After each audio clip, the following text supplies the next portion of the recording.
Hey, welcome back to another edition of Everything Football 62. I'm your host, Jonathan Big Tex Johnson, a.k.a. Uncle Tex, a.k.a. Professor Tex. I'm chilling and whatnot, And, it's been a lot with the whole Randy Moss and what he said, put himself first, T.O. second, and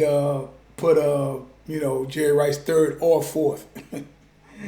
Well, it's kind of hilarious, but it is what it is. Just for shits and giggles, I'll give you my top five wide receivers. First one, obviously, GOAT. If, like I tell you guys, there is no GOAT, but GOAT, greatest of his time. Jerry Rice, obviously, first 100 years, greatest wide receiver, period. Hands down. T.O. second, Moss third,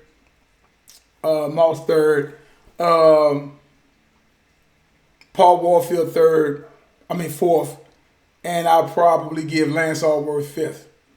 Now y'all go look that stuff up, and I explain to you, and you can see what I said. But let me do this here, man. And this is why I always say at the end of each program, numbers don't lie and get emotional. People do, and I saw what Randy Moss said. A lot of what he said, it could hold a little bit to it, but let's put everything in perspective and let's stop really tripping, right? Let's really stop tripping.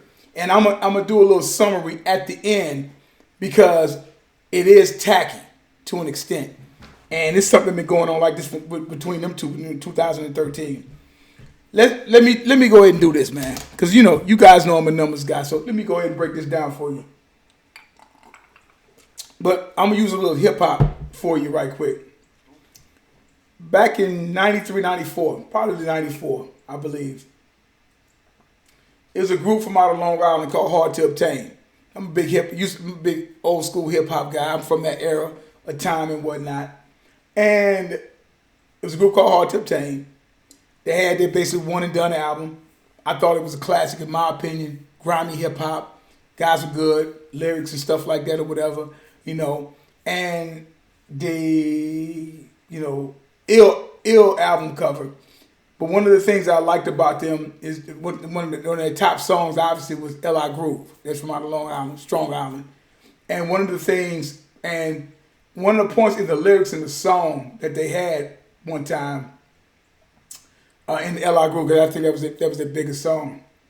And MC Taste of Terror as he called it, another cat was Dr. Love, Down Low. Back when Down Low used to be, Brother Down Low getting his broads and stuff like that. But of course, over the years, it's completely turned into something else. And they had a DJ named DJ 6'7" and whatnot. Tall brother, I think he was about 6'7", right? And one of the last, in the song, one of the last lyrics, there's a back and forth. And he said, oh, yo, Lords, where you from, Hop? I'm from the fucking 12 block. Yeah, about 5 minutes from the Fort Rock. The Fort Rock, yeah, I know where that's at. I rest a bit up the road on Willfield and Lafayette. Well, niggas ill, right? Kinda. Well, here's a little reminder that we can't be checked like Jerry Rice on the Niners. This was 94. That's when I think San Francisco won their last Super Bowl in 94, right?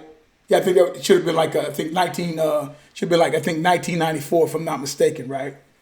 And for him to say that at that particular time was large for me. I mean, I thought for one the lyric was ill and everything, but that's where we were at that particular time, right?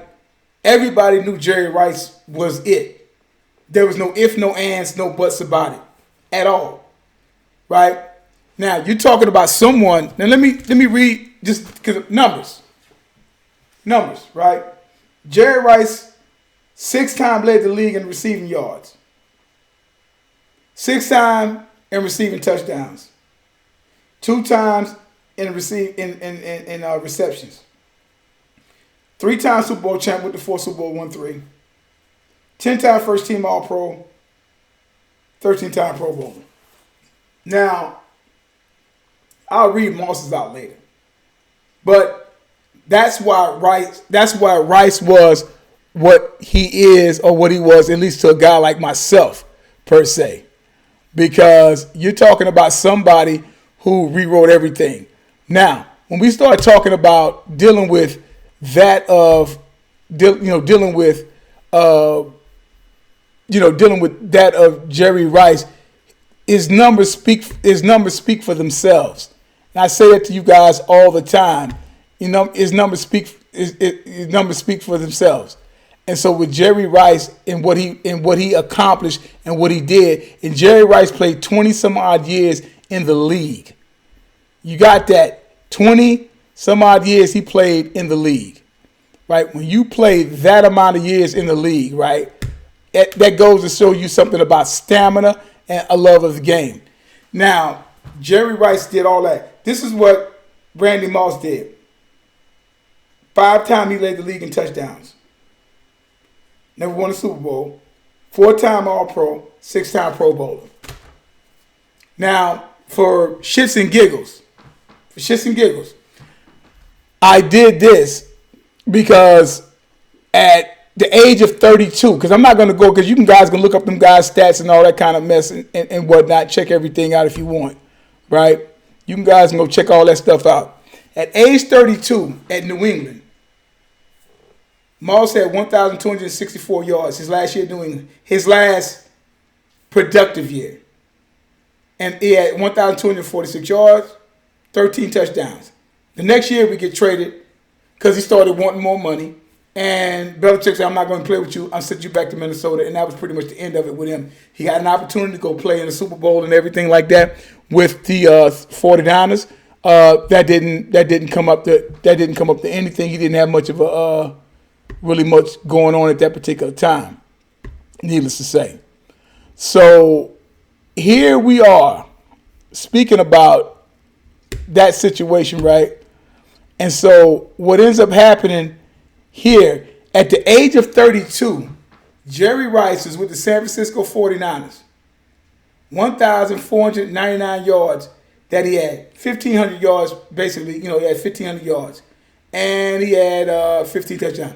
At the age of 33, led the league at 1,848 yards and 15 touchdowns. What else are you supposed to say about that? He's already surpassed him in that category. Even when Moss got the touchdown record that Jerry Rice had. Jerry Rice played in 12 games. 12 games. Now, people say, well, he had Joe Montana, he had Steve Young. I don't care. Dance with the girls you brought to the prom. Doesn't matter. It doesn't matter. As a teenager, as a sophomore, junior, I saw Jerry Rice play in Mississippi Valley State. Now you talking about somebody, now Bill Walsh picked him out who was just scouting, messing around, doing nothing, and just so happened to turn on the TV in his hotel room and seeing Willie Totten and Jerry Rice just putting up these pinball numbers. And he drafted him. You know what I'm saying?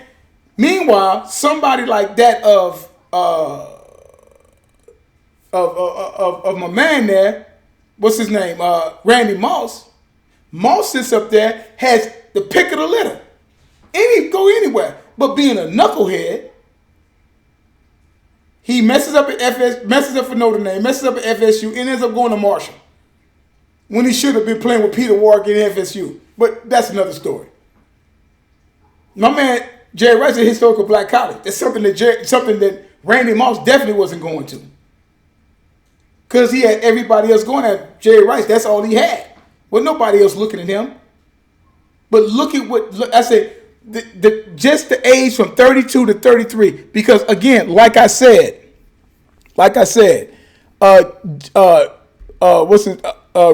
Randy Moss was done at 32. 32 was his last productive year. After that, that was it. Here you got Jerry Rice at age 33. 1848 led the league. Come on, man. I'm like, why are we even talking about this? Then the next year, 34, led the league in receptions, still at 1254, 8 touchdowns. Hurt at the age of 37, missed the year or whatever. Came back 1157. I mean, come on, man. Goes to Oakland. Come on. Goes to Oakland and just demolishes it. Like I said, at 1994, 1499, that's at age 32. Told you what he did. Like I said, guys, you know I'm a numbers guy. This is what I'm talking about. I don't know what May or what Moss has against Rice. I could throw T.O. in there, but it's like T.O. had a lot more respect insofar as, and this is something, being a guy of my age and watching back when Sports Center used to be something and the NFL Today was something or whatever on those channels, when Chris Berman and Tom Jackson, and when it came out that Randy Moss sit up there and said, "I'll play when I want to play. I take off," and stuff like that. Tom Jackson quoted right then. He said, that's going to haunt him for the rest of his life. He may be everything and all that stuff. He said, but that will haunt him for the rest of his life. That's haunted him because he should be, because 6'4", 210, 212. Jerry Rice 6'2", 195, 200. You know what I'm saying? T.O. had more of a work ethic. But like I said, Moss, the freak, everything, could return punts, return kicks, change the game, tilt the field. This guy played 20-some-odd years in the game. 20-some-odd years in the league. Dude, that is insane to play that amount of years in the league, right? You're talking about somebody who's 20, was it 20 almost, let me see here. Let's get it all the way right. Make sure we straight. I want to be able to say that. You're talking about someone that played 20 years in the game. And it's 21 years. As opposed to somebody who I mean, Jerry Rice did what he did, was always professional and everything like that. Now go over to Randy Moss, where Randy Moss tittled around over there at Oakland. His career was over. I'm not saying he wouldn't have been a Hall of Famer. He just would have come down the line. Guy played 21 years. And when you play that amount of years and you got that many Pro Bowls and that many All Pros and you got all the other everything else to go along with that, I'm like, dude, that's major.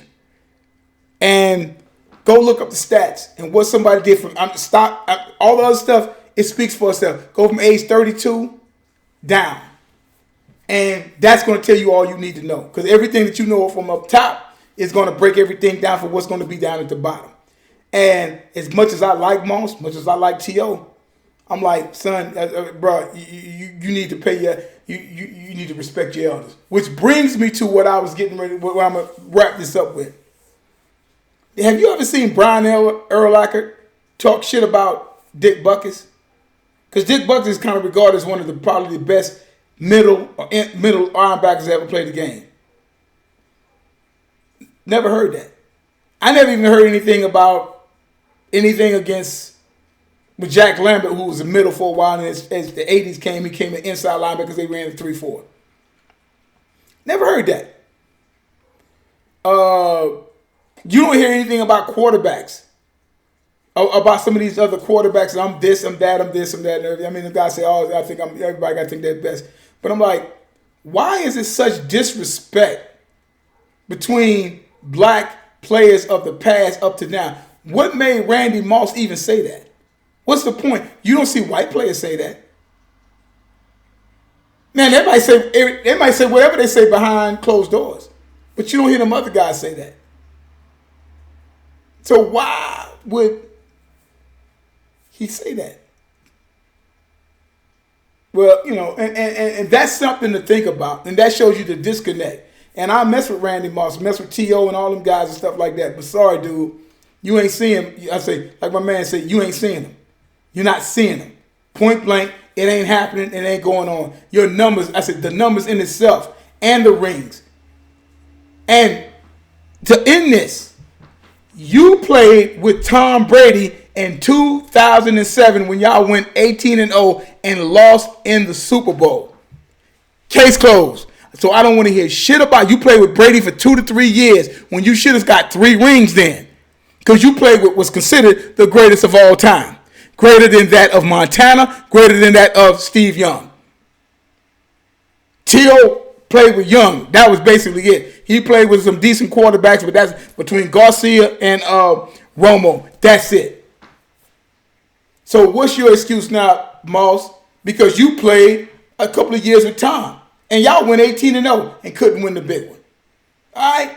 Tell you guys all the time, smash the like button, subscribe to the page, got any comments, leave them down there. And like I tell you guys all the time, there's no GOAT, there's no greatest of all time as long as time is still going on. And like I say, based upon this, numbers don't lie and get emotional. People do. Check you guys later.